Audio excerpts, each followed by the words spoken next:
Here's how I simulate master pages in Illustrator.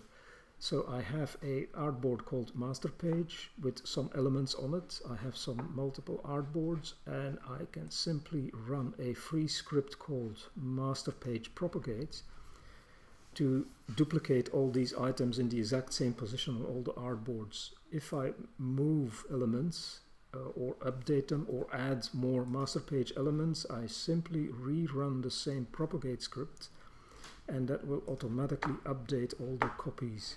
I can also easily strip away those MasterPage elements by running MasterPage strip.